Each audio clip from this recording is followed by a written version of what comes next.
This video will go over measure differentiation and decomposition. We begin by introducing sign measures. Sign measures are similar to measures except that they can take on negative values. In some cases, sign measures are an extension of functions, and we can perform addition, subtraction, and even differentiation on sign measures. We can construct sign measures in different ways. One of them is to use a function and a positive measure, and to define the sign measure using this following integration notation. Another way is to subtract two positive measures. And we can see that we can use positive measures to represent sign measures. Any sign measure can be written as a difference of two unique mutually singular positive measures. Two measures are mutually singular if we can decompose the whole space X such that each subset is null for the other measure. Given a sign measure, we can define L1 and integration using its decomposition. So for example, L1 of a sign measure would be the intersection of the L1 of one positive measure with L1 of the other positive measure. A particular class of measures we want to mention are absolutely continuous measures. This class of measures is both regular and general enough for us to take differentiation as well as integration. A sign measure nu is absolutely continuous with respect to a positive measure mu if nu e equals 0 on every set where mu e equals 0.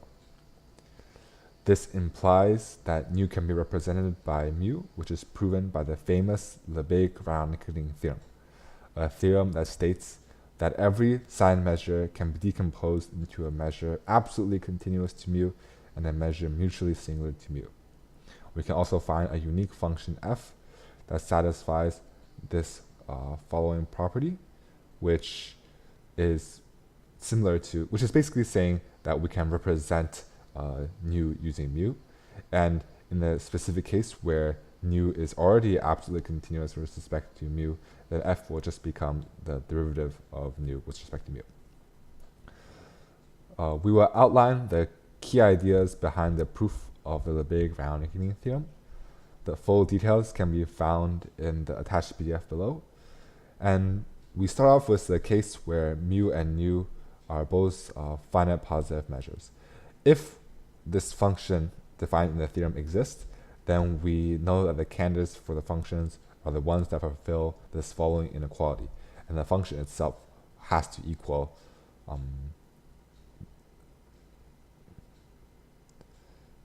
the function itself, the integration has to be equality instead of inequality. So we define the a to be the supremum of the integration over x of all these functions, and because nu is a finite measure, a is finite as well, and we can find a sequence such that fn converges to a, and by setting gn is equal to the maximum of the first n functions, we have an increasing function that converges pointwise to a function f. And by the Monod convergence theorem, we have integration over x, f d mu is equal to a. Proving that d lambda is mutually singular to mu and extending this to sigma finite and sign measure is mostly technical, and like I said before, the specific proof can be found in the attached PDF. So this derivative enables us to change the measure inside the integration. Looking at the first element of the proposition, we see that the integration on the left side is taken with respect to nu, while the integration on the right side is taken with respect to mu.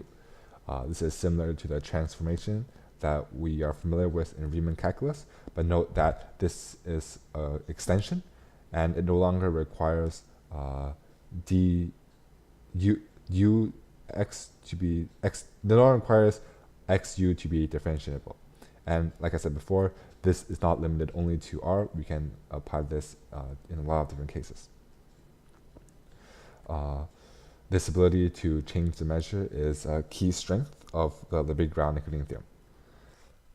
This next section will focus on the specific case where the measurable space is Rn, the Borel sigma algebra on Rn, and the Lebesgue measure.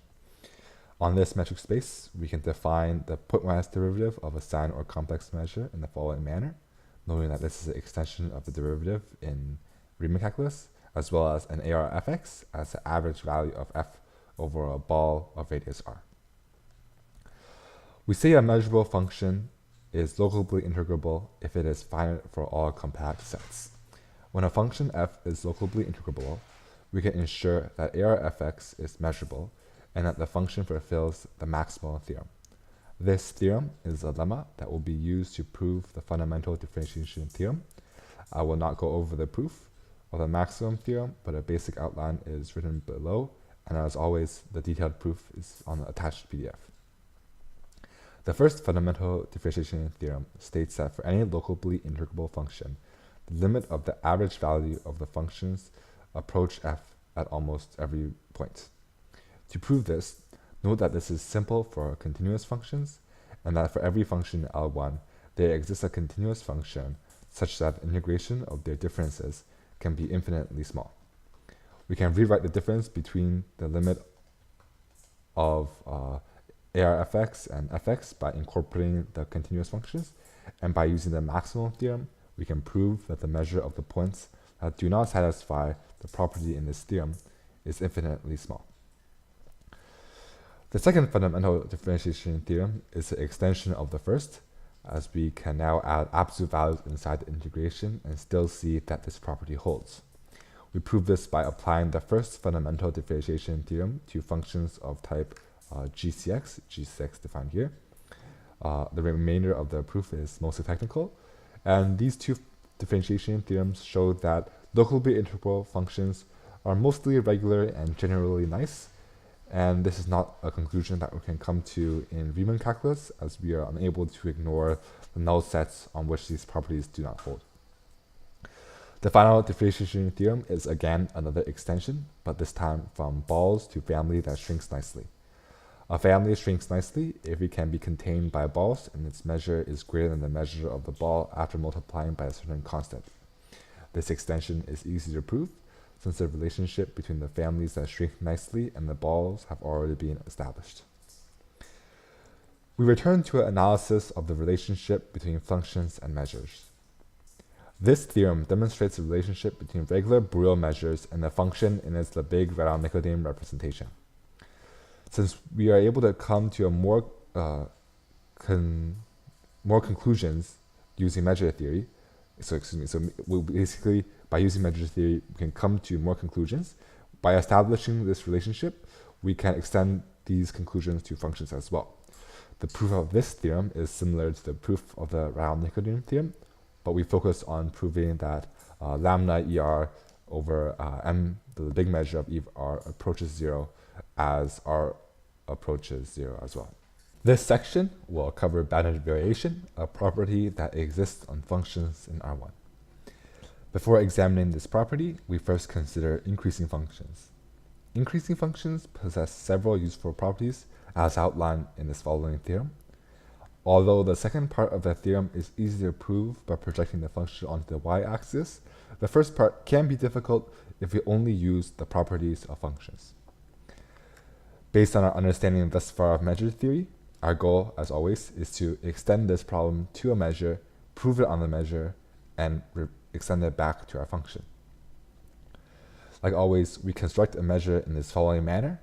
We show that this measure is mutually singular to the big measure, and based on the previous function, this measure converges to 0 when r approaches 0, and as this measure is greater than or equal to the definition based on first differences, we have proved this theorem.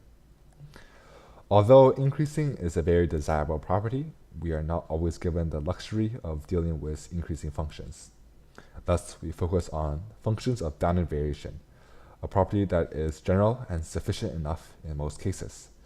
Before we rigorously define functions of bounded variation, we define the total variation of f in this following manner.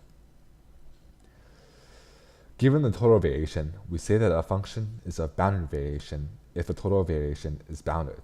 We can also consider a specific interval and say that a function is a bounded variation in that interval. Note that functions of bounded variations are very similar to increasing functions, since we can express all functions of boundary variation as a difference of two increasing functions. Another interesting thing to note about boundary variation is that a function of boundary variation exists as long as it is differentiable. Another extension of functions of boundary variation is normal boundary variation, which are functions that satisfies the properties required by boundary variation, but are also right continuous and equals 0 on negative infinity. This is crucial when we extend measures to functions and vice versa. So this extension is given as follows. Once we have a measure mu, we can define a function in the following manner, and this function would be a function of normal boundary variation. Similarly, we can start off with a function of normal boundary variation, and if we define the map in the same manner, this map would be a measure. This function-measure relationship is unique, and we will occasionally write the function f in the place of the associated measure mu f. We can, again, extend our definition of integration by parts in Riemann calculus. However, we can see that it fulfills far less conditions, as we only require one of the functions to be continuous, and both have to be of normal boundary variation. Measures and functions have their own advantages over one another. Although we can come to more rigorous conclusions using measures, functions are easier to visualize and to interpret. However, although we can swap from functions to measures, we want properties such as absolute continuity and mutual singularity to transfer over, and when we switch back, we want the measure to still have this property. We can prove that these properties do transfer over, and many hold if and only if the associated measure also holds a specific property. This concludes the video on measure differentiation and decomposition.